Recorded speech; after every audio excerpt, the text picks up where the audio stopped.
Il-Gvern se jindirizza b'mod immedjat il-mod kif jitmexxa Mater Dei.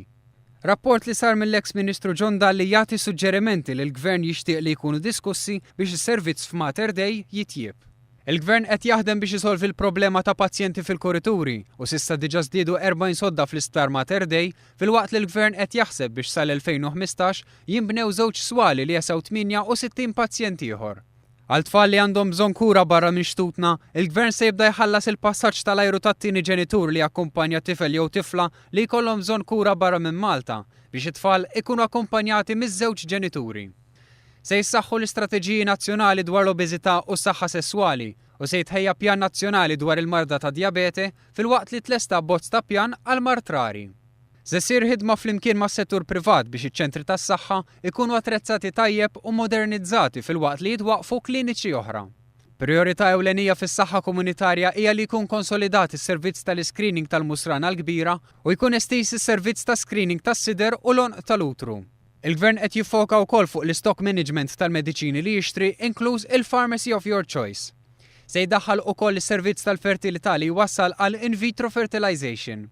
Se tinfetaħ dar il-kien bħala ċentru speċjalizzat għal kura tal-obeżità u l-anoreksja, filwaqt li qed isiru l-preparamenti meħtieġa biex jibda jopera l-isptar tal-onkoloġija.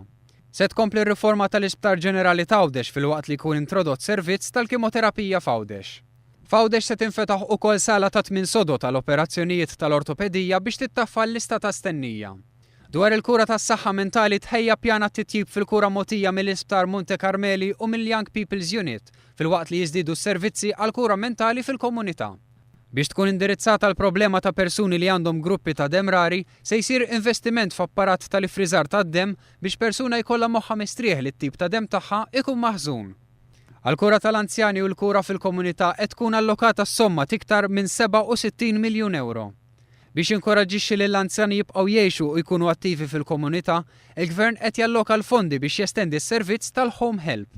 Se jinfetħu żewġ day centers fil-Birgu Balzan filwaqt li jkun modernizzat is-servizz tat-telecare.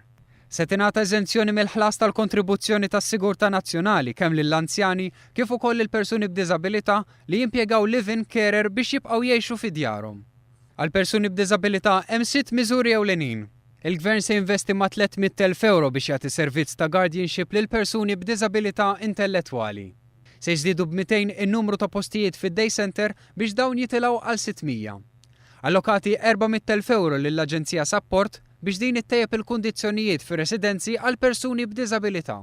Se jkunu estiżi s-servizzi residenzjali li tagħti l-Aġenzija appoġġ. Tiżdied għal 20 euro fil-ġimgħa l-allowance ta' tfal b'diżabilità filwaqt li t-taxxa ta' trasferiment kawża mortis se titneħħa għal kull proprjetà li titħalla lil persuni b'diżabilità bħala wirt.